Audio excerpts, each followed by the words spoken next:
fruit, le vin, on n'a pas une table ce matin, mais le pain, le fruit, le vin, ce n'est pas ça littéralement, le chair et le sang de Jésus. Mais quand on y participe, ça va au-delà d'une simple ordonnance qui est symbolique. C'est quelque chose de spirituel. C'est un acte de foi. Ça témoigne de les réalités spirituelles dans nos vies. Ça témoigne des réalités spirituelles dans notre vie, sur qui notre foi est fondée. Et c'est glorieux. Il y a des témoignages des personnes qui sont guéris en prenant le Saint-Seine, la table du Seigneur. Il y a des témoignages, il y a des choses, parce qu'on s'approche de Christ dans une attitude de foi. Prions ensemble. Seigneur, merci pour ta parole, merci pour ta grâce, merci pour toutes tes bénédictions, tous tes bienfaits. Et nous prions, je prie ce matin que tu apportes une révélation dans nos cœurs et que tu animes nos cœurs, que viens nous parler, donne-nous de nouveau juste une joie de comprendre ce que tu veux nous dire à travers ta parole concernant la repentance, le baptême. Amen. Je suis obligé de faire une série sur le sujet parce que mon cœur est tellement rempli de choses sur lesquelles je voudrais partager et il y a tellement de choses à voir, c'est tellement riche, soit on essaie de survoler très rapidement ou je fais le choix de prolonger un petit peu sur la série. Et il faut qu'on garde un peu de temps de baptiser Philippe. Donc, je vais pas pouvoir faire tous mes points de ce matin, mais ça pose aucun problème. Pour ceux qui sont dans la foi depuis déjà un moment, vous allez rien entendre que vous n'avez pas déjà entendu. Mais ma prière est que malgré cela, le Saint-Esprit vient souffler dans votre cœur. Quel dimanche on prêche sur quelque chose qu'on n'a pas déjà entendu? C'est bien des fois d'être rappelé des choses, mais pour ceux qui sont assez nouveaux dans la foi, que ce soit édifiant et instructif.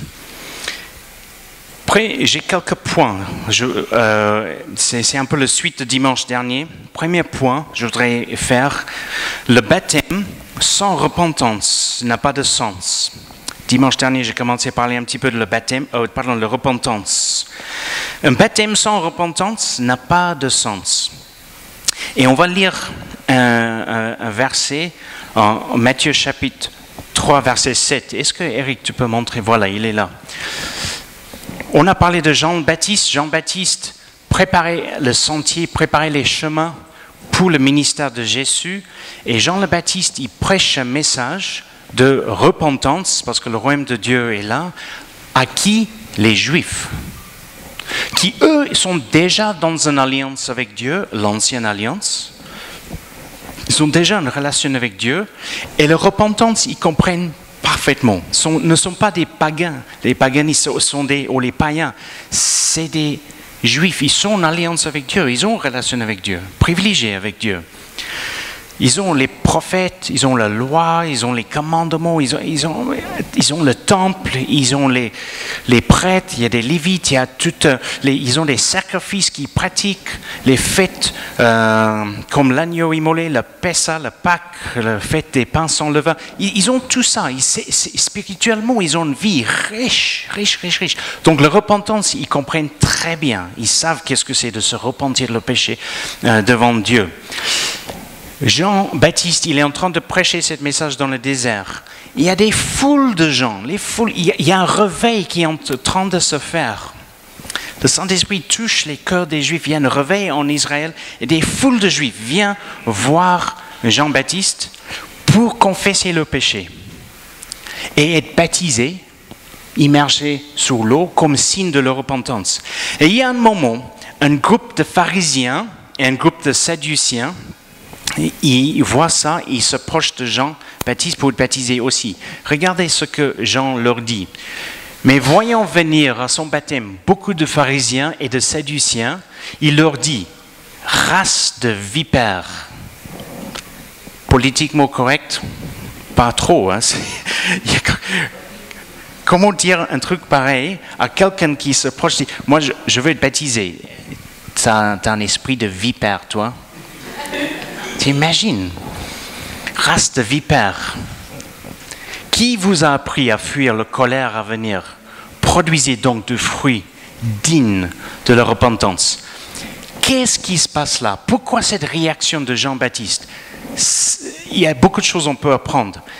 Juste un rappel, les pharisiens, c'est un groupe de gens qui sont pas simplement orthodoxes, c'est pas simplement ça, légalistiques. Ils ont un esprit de religion. C'est-à-dire, ils ajoutent à la loi d'autres règles, les choses qui ne viennent pas de Dieu, mais viennent des hommes. Et ils sont convaincus qu'en respectant toutes ces petites règles, ils peuvent, grâce à le respect de ces règles, obtenir la justification, obtenir le pardon de leurs péchés, être acceptable dans les yeux de Dieu par l'œuvre, par leur propre œuvre, par leur propre piété, en respectant toutes ces règles. Mais il y a un esprit d'orgueil parce qu'ils se voient plus près de Dieu que les autres parce qu'ils sont convaincus qu'ils respectent la loi mieux que les autres. Et donc, quand les gens, par exemple les disciples, ne lavent pas les mains avec le coutume qu'ils avaient, ils les critiquent, ils les voient moins spirituels, ils les voient plus loin de Dieu qu'eux. L'esprit pharisien est toujours caractérisé par un besoin d'être vu par les autres et d'avoir l'approbation des autres.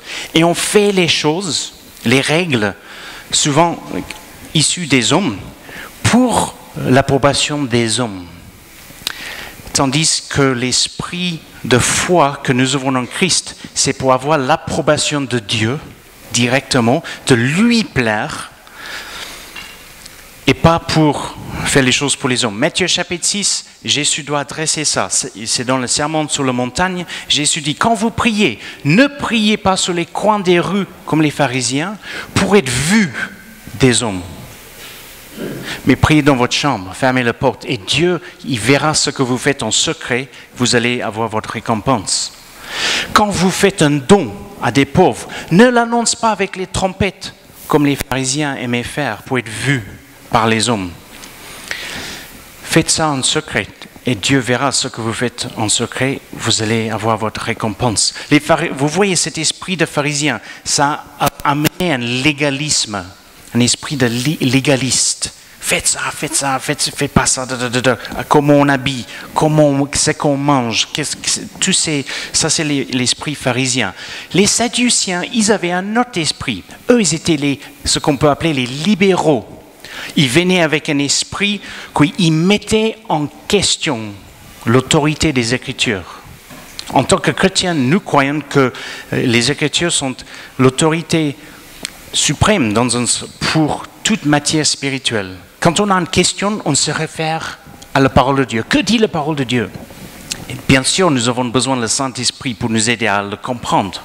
Absolument, absolument. Que dit les Écritures?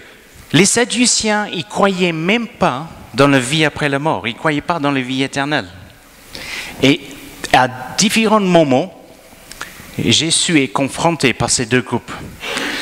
On voit, Jésus est dans son ministère, les pharisiens viennent, à leur tour, les Sadduciens viennent, les très légalistes, conservateurs, c'est pas juste des conservateurs, c'est légaliste, esprit de religion, vient pour piéger Jésus. Après ils s'en vont et les Sadduciens viennent, les hyper libéraux, essayer de piéger Jésus.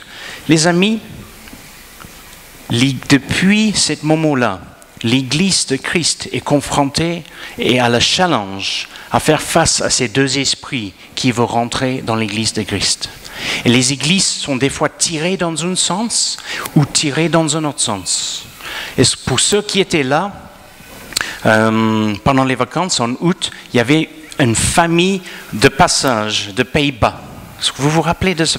Le monsieur s'appelait Wilbert. Il avait une barbe, 5 enfants. Et il est pasteur d'une église en Pays-Bas. Et je lui demandais s'il voulait saluer l'église et nous dire comment ça se passe en Pays-Bas. Et je me rappelle, il a dit, je viens d'une église où il y a 600 personnes dans notre église.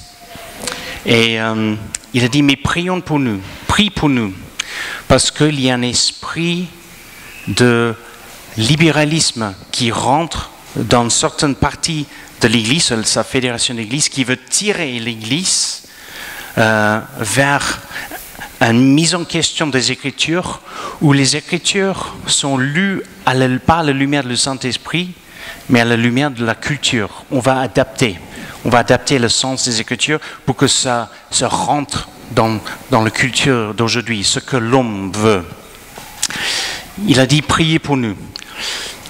Et donc l'Église de Christ doit veiller sur nous. Nous devons veiller sur ça, qu'on ne bascule pas dans un légalisme, et ça peut arriver dans n'importe quelle église. Combien d'églises dans le courant évangélique basculent vers un légalisme, esprit de religiosité, ou un libéralisme qui n'est non biblique. Nous avons dans la vérité de Dieu une liberté en lui. Alors, je reviens à ce qui s'est passé là. Donc les pharisiens et les sadduciens, ils voyaient des foules et des foules de juifs qui s'approchaient de Jésus pour de Jean-Baptiste pour se repentir et être baptisés. Et ils ont dit dans leur cœur, bon, si tout le monde y va, tout le monde y va, et nous on n'y va pas, ça va pas faire très bonne figure. C'est la bonne phrase. Ça fait pas bonne impression. Et comme ils sont ce qui compte pour ces deux groupes de personnes, c'est comment on est vu. Et ce que les autres pensent de nous, plutôt que ce que Dieu pense de nous, ils s'approchaient de Jean et disent, oui Jean, on veut aussi être baptisé, on veut aussi être pieux, on veut se repentir de nos péchés. Dans leur cœur, il n'y avait pas de repentance. C'était, on suit le mouvement. Tradition, on suit. Il n'y a pas de conviction. Et c'est pour ça Jean dit, race de vipères. Qui vous a appris à fuir la colère à venir? Pourquoi il a dit ça? Qui vous a appris à fuir la colère à venir? Parce qu'il y a une colère réservée pour les péchés de ceux qui ne sont pas couverts par le sang de Jésus. Vous pouvez lire ça en Apocalypse chapitre 19. Jésus qui marche dans le pressoir, la colère de Dieu sur les péchés qui ne sont pas couverts par le sang de Jésus. Et Dieu n'est pas en colère après nous. On est dans la période de la grâce. On peut venir vers lui et demander pardon de nos péchés. Alléluia. Et tout le monde, quand il pleut sur les justes et les non-justes. On vit dans une période de grâce. Croyants et non-croyants profitent de cette période de la grâce. Mais nous avons besoin, dans cette période de grâce, de tourner vers Jésus, demander pardon de nos péchés et lui accepter en tant que sauveur personnel et Seigneur et placer notre foi en lui. Jean qui dit, qui vous a prévenu, qui vous a dit de fuir la colère à venir? Vous savez le paradoxe incroyable. La Bible nous dit en Ésaïe 53 que la colère de Dieu est tombée sur Jésus il y a 2000 ans pour nos fautes.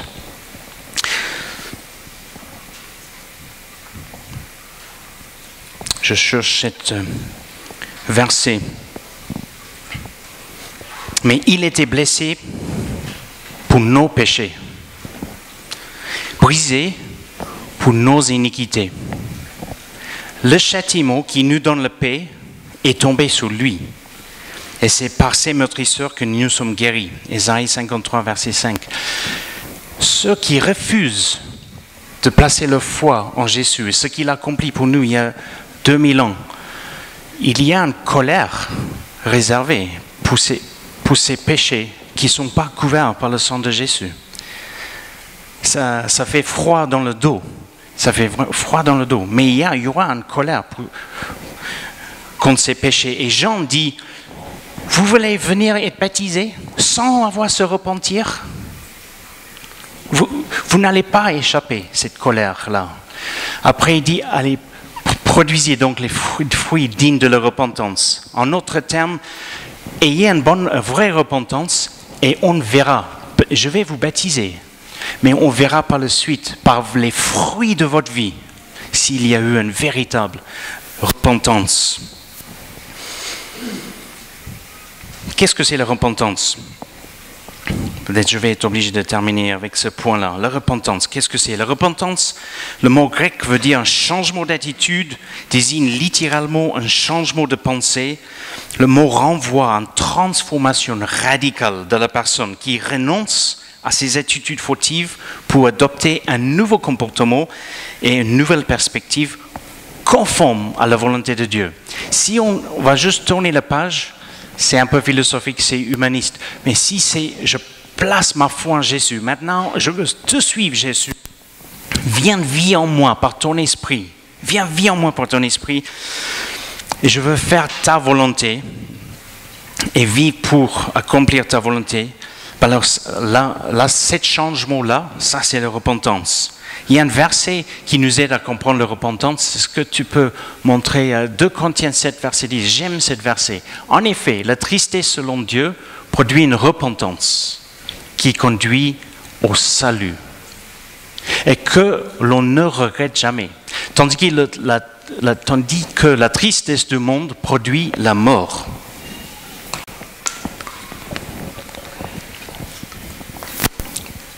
Ça veut dire quoi? La repentance a il y a un sens de tristesse. Et pourquoi? Parce que quand on réalise que là c'est la voie de Dieu et on réalise ce que nous avons fait, nos péchés, il y a une révélation dans nos cœurs qu'on s'est écarté, on s'est égaré des voies de Dieu et que nos péchés constituent une offense contre Dieu.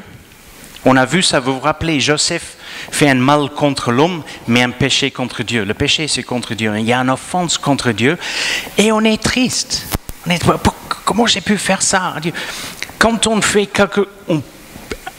j'espère pas intentionnellement, mais sans intention, on fait mal à un proche qu'on aime beaucoup. Ça vous est déjà arrivé à voir quelqu'un qui vous aime, qui pleure à cause de quelque chose que tu as dit ou tu as fait, par inadvertance ou un oubli ou un manque de délicatesse ou je ne sais pas. Et après, on est triste. Et on a besoin d'un moment de réconciliation. Pardon, excuse-moi. Il y a cette triste-là, Paul parle d'une tristesse selon Dieu, qui nous amène à Dieu. On a cette tristesse, on est conscient qu'on a péché contre lui. Et donc, on est à la recherche, on vient chercher Dieu. Dieu, j'ai besoin de toi. Je viens avec cette tristesse. S'il te plaît, pardonne-moi. S'il te plaît, je veux changer. S'il te plaît, je veux confesser. Purifiez-moi. Ça, c'est la tristesse selon Dieu. Ça opère un changement dans notre attitude, notre disposition. Il est sans regret. Il est sans regret parce que on va jamais regretter ce moment de repentance. Pourquoi? Parce qu'après la confession de nos péchés à Dieu et la repentance, il y a une purification. Et Dieu enlève toute culpabilité. La honte de ce qu'on a fait est partie. Et la Bible nous dit maintenant, pour ceux qui sont en Christ, il n'y a plus de condamnation. J'étais en prison mercredi. C'est une expérience qui est en train de changer ma vie. C'est ma deuxième visite. Première visite, il y a 2 semaines, génial. Un jeune homme qui veut confesser, placer sa foi en Jésus, c'est glorieux, il pleure. Je promis de revenir avec une Bible. Je dis, waouh, j'ai envie d'aller en prison tous les jours si c'est comme ça. J'y retourne mercredi pour tout l'après-midi. Et je sors, je ne peux plus parler. J'arrive à la maison, je dis, je vais faire un footing. Je ne peux pas parler. Mais c'est une porte que le Seigneur ouvre, mais je réalise que j'ai plein de choses à apprendre. Et il y a des personnes dans la maison d'arrêt qui sont en attente de leur moment de jugement. Ils sont en attente de la condamnation. Ceux qui ont déjà eu le jugement, ils sont dans une autre maison, dans une autre prison. Si c'est une courte peine, ils peuvent rester à Rochefort. Et donc, il y a 2 étages. Premier étage, ceux qui attendent. Ceux qui sont en attente de leur condamnation. Nous, toute l'humanité est en attente de le retour de Jésus. Et si nous avons placé notre foi en lui, il y a une repentance, une tristesse selon Dieu. Pardonne-moi, Seigneur, que je t'ai offensé. Oui, j'ai peut-être fait du mal aux autres et j'ai besoin de m'excuser aussi. Et il y a des conséquences. Je vais être obligé de les assumer. Mais je t'ai offensé par mes péchés. Pardonne-moi. C'est la tristesse selon Dieu. Pardonne-moi. Purifier. Pardonner. Plus de honte. Et plus de condamnation. Plus de condamnation. Le colère à venir, ben, ce n'est pas pour nous. Alléluia. Le colère était mis sur Jésus il y a 2000 ans. Le colère de Dieu pour nos péchés. Par contre, Jésus, le colère de Dieu pour nos péchés est tombé sur lui. Et grâce à son sacrifice, on est purifié. On échappe la colère à venir. Mais la tristesse du monde produit la mort. Pourquoi? Parce que la tristesse du monde, c'est je regrette, je n'aurais pas dû, c'est terrible. Peut-être la personne pleure. Comment j'ai pu faire une chose pareille? Comment j'ai pu faire ça? Mais ça ne va pas plus loin. Ça n'amène pas la personne à Dieu pour dire pardonne-moi, Seigneur. Il n'y a pas cette étape. Et donc la personne porte leur péché, leur faute, leur culpabilité, la honte et la colère à venir. Vous voyez comment c'est important? La tristesse du monde, ça produit la mort. Juste avant de quitter l'Afrique du Sud pour venir en France, dans le journal, il y avait un moniteur de scouts. Et en Afrique du Sud, les scouts, dans le monde anglo-saxon, les scouts ne sont pas liés à l'église. C'est complètement laïque. Donc il y a beaucoup d'enfants qui vont au scout juste pour faire du scoutisme, pur et simple. Et il y avait un moniteur de scoutisme qui était amené en justice parce qu'il était dévoilé que pendant un temps, il avait abusé des garçons sexuellement. Il était un pédophile. Et lui, tout de suite, dès que c'était dévoilé, il y a toute la condamnation, il y a toute la honte qui vient, il y a toute la culpabilité, tout ça. Et ça ronge, et ça ronge, et ça ronge. Ou il y a l'autre option, dit, finalement, je me justifie, c'est pas si mal que ça. Il n'y a pas un Dieu, je ne crois pas qu'il y a un Dieu, donc je n'ai pas besoin de me repentir. Donc voilà. Mais la colère à venir sera réservée pour ces péchés-là et pour cette personne. En tout cas, pour cette moniteur qui était arrêté par la police, ça lui a rongé. C'est la tristesse du monde qui produit la mort. Ça lui a rongé jusqu'à il a mis fin à sa vie avant d'être poursuivi par la justice. Il ne pouvait plus vivre avec lui-même. Il ne pouvait pas vivre avec lui-même. Mes amis, si vous avez une casier judiciaire vierge et vous êtes la personne la plus gentille du monde, nous sommes tous, Isaïe 53, verset 3, nous comme les brebis, on est tous égarés des voies de Dieu. On a tous besoin de se repentir devant Dieu, demandons pardon de nos péchés pour échapper, comme Jean a dit, la colère à venir. La colère de Dieu sur les péchés est tombé sur son Fils, un sacrifice à notre place, pour que nous puissions être réconciliés avec Dieu et avoir la paix avec Dieu. Le baptême n'est pas seulement un baptême de repentance, c'est aussi un baptême de foi en Jésus, en ce qu'il accomplit pour nous, et c'est également une identification avec la croix, que Jésus est mort et ressuscité. Paul dit en Romains chapitre 6, nous qui sommes baptisés en Christ, on est enseveli, le vieil homme est enseveli au péché et on est Et comme Christ est ressuscité, on a une nouvelle vie et on vit en nouveauté de vie. Version Summer. On est né de nouveau. Le baptême symbolise toutes ces choses-là. C'est pas que de repentance. Le chrétien ne peut pas vivre dans un état de repentance permanent. C'est trop lourd. On n'est pas appelé à vivre dans un état de repentance permanent. On est appelé à faire la volonté de Dieu, à vivre dans la victoire qu'il a accomplie pour nous. Donc il y a, boum, la repentance quand on trouve la foi en Christ, le baptême. Après, on mène une vie remplie de fruits, digne de cette repentance. On porte les fruits. Le fait qui témoigne qu'on a la foi en Jésus et qu'on lui appartient. Et on découvre sa volonté et on fait sa volonté. Et quand il y a un moment, et il y a des moments où il y a une chute, il y a une erreur, il y a une faute, il y a un péché, on plie le genou devant le Seigneur, on dit Seigneur, pardonne-moi, pardonne-moi pour ce que je fais. Il y a une purification, culpabilité part, condamnation part, et on est réconcilié avec Dieu, on se sent près de Dieu, on continue à marcher dans la victoire. Le baptême non plus, et je termine avec ça. Le baptême ne veut pas dire qu'on est les chrétiens parfaits, que notre doctrine est parfaite et qu'on n'a pas besoin peut-être de délivrer des choses, libérer des choses, que Dieu va... C'est juste le début de notre marche en Christ. Des fois, on a tendance de dire, on va baptiser quelqu'un, maintenant il sort de l'eau, il est comme s'il a vécu, marché avec Jésus depuis 20 ans. Et c'est le début.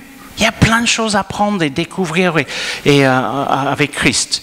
Et nous, en tant qu'Église, on veut accompagner, on va créer une famille spirituelle pour ceux qui prennent ce chemin et de poursuivre Jésus et les aider et les accompagner. À la fin du mois, il y a 2 personnes qui veulent baptiser aussi. Donc s'il y a quelqu'un qui n'est pas encore baptisé ce matin et vous voulez être baptisé, dites-moi parce qu'il y a un baptême encore à la fin de ce mois. Philippe, viens, raconte-nous un petit peu.